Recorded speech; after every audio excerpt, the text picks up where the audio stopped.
Have you ever poured yourself into a role? I mean, even parenting, being a leader, your business, your career, only to wake up one day and realize the role has shifted and the room now feels quiet. That's the moment where the real questions show up. The questions like, am I still valuable? What's next for me? Who am I without the title? What's my pivot? See, if you've ever wrestled with these questions, this episode, this is where I want to talk to you. Today, I'm going to share 3 powerful lessons I pulled from Benjamin Hardy's book, Your Future Self Now. These ideas have changed the way I think about transitions.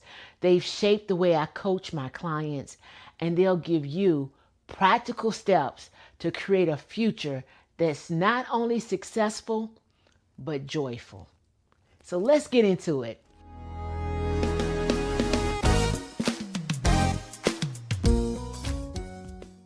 The first thing I want you to know is identity is shaped by action. That's number 1. Identity is shaped by action. Hardy says something that stopped me in my tracks. He said, your future self is not something you discover. It's something you decide and build starting now. You know, in the past 5 years, I've had 2 major pivots that have shaped me. First, becoming a full-time entrepreneur and becoming a full-time empty nester. One pushed me forward and the other pulled me inward. Both required me to kind of redefine success on my own terms. And the truth is, what really hit home for me was when I realized that my kids had officially moved out. Like, they're both in apartments. They both have cars. They're both away from home. They don't have to run home for the weekend. But for years, I was mom on duty, helicopter mom almost. And suddenly now the house is quiet. And I had to ask, what's for me in this season? Who do I want to be? And here's what I realized. Identity isn't fixed. It's shaped by the choices we make today. I see this with clients all the time. One leader I worked with had spent years being known as the problem solver in her company. But when her company did an org restructure, her role changed and she felt invisible. She told me, if I'm not the fixer, then who am I? But she had to have a breakthrough. And the breakthrough came when she realized she didn't have to cling to being the fixer, to that old identity. She started choosing new actions, leading with vision instead of always fixing the problem. She elevated. She started shaping who she wanted to be in her next chapter. So here's how I want to encourage you.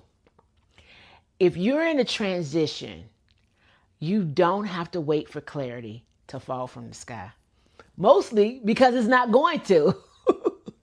You can start shaping your identity now with the actions you choose today.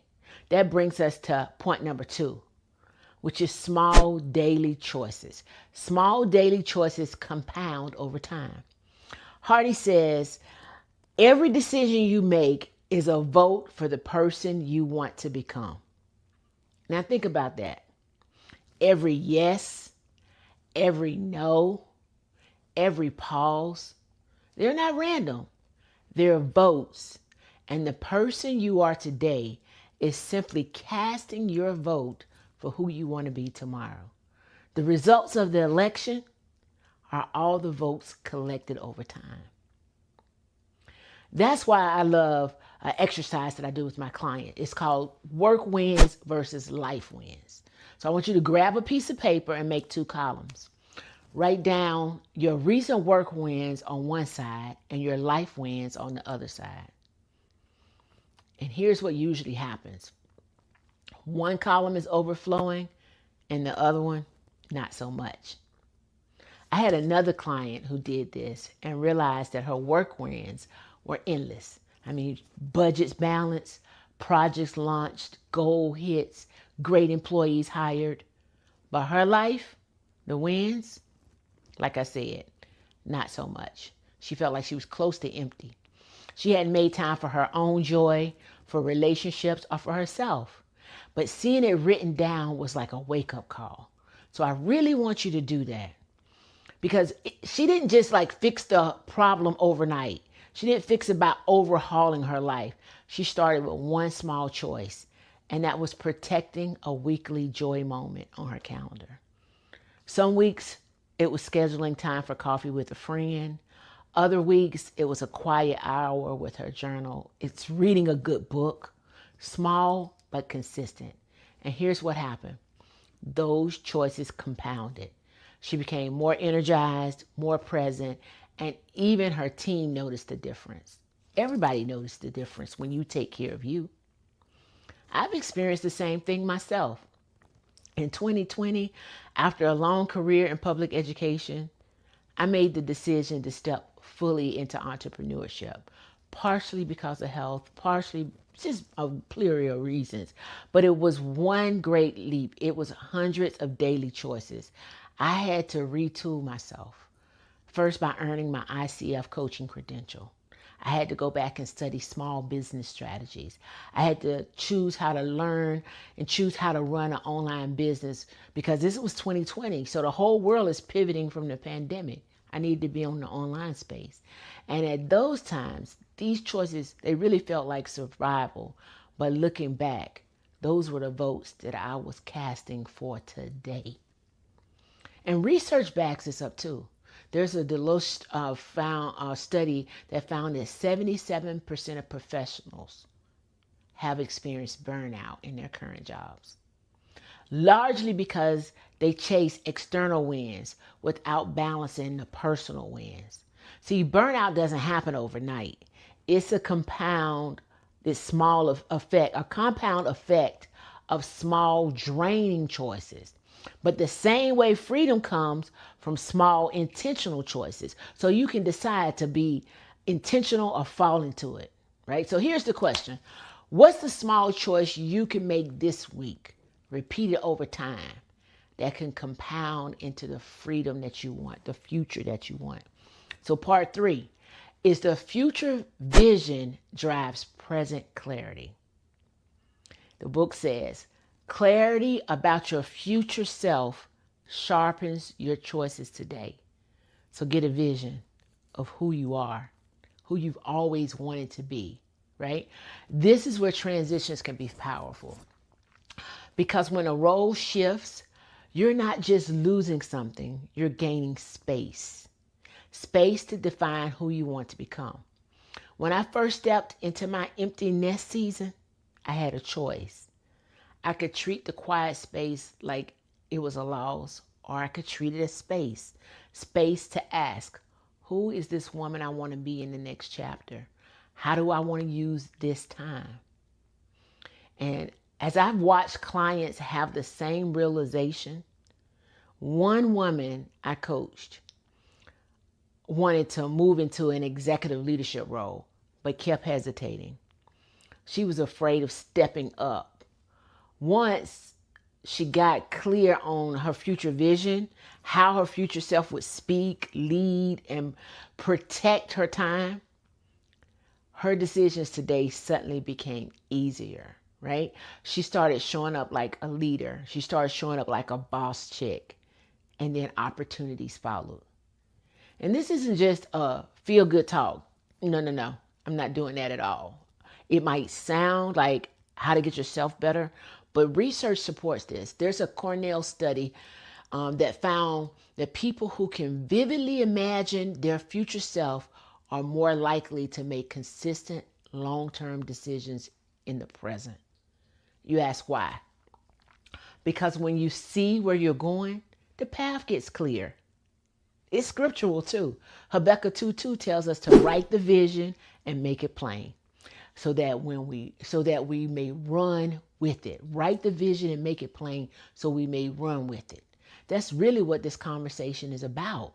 Seeing the future version of yourself clearly enough that you can start making aligned choices today. So here's the simple exercise. Write one sentence that starts with, my future self is a leader who, and then fill in the blank. Maybe it's a leader who leads with a calm instead of chaotic approach, or a leader who prioritizes family as much as revenue. Let that vision sharpen your choices today, and you'll get there. So here are the 3 takeaways from my read on Benjamin Hardy's book, and it's titled Your Future Self Now. And this is what I want you to remember. First of all, identity is shaped by action. You build who you are with what you do today. How you show up in one place is how you show up everywhere. Number 2 is small daily choices compound. Every decision is a vote for the person you want to become. It's not motivation, it's discipline. And 3, future vision drives present clarity. The clearer your vision, the easier decisions become. See, transitions, whether it's empty nest, a career change, a business startup, a leadership shift, they aren't just endings, they're openings. Openings to decide to rebalance, realign, recalibrate, to create your future self now. Quiet doesn't mean empty. Quiet means space. And space is where your next chapter begins. Listen, thank you so much for joining me today. This is beyond the title. If this conversation resonates with you, I want you to share it with a friend, a colleague. I want you to hit like. I want you to hit subscribe, because this might be your season of transformation. And if you're craving a space where we dive into clarity, balance, and success beyond the titles, I'd love to see you at one of the Beyond the Title luncheons, or click below and join the program, The CEO of My Life, because you run all of this. Remember, I always want you to stay blessed to be a blessing. I'm Dr. Phildra Swagger, reminding you that success isn't just what you build, it's how you live. See you next time.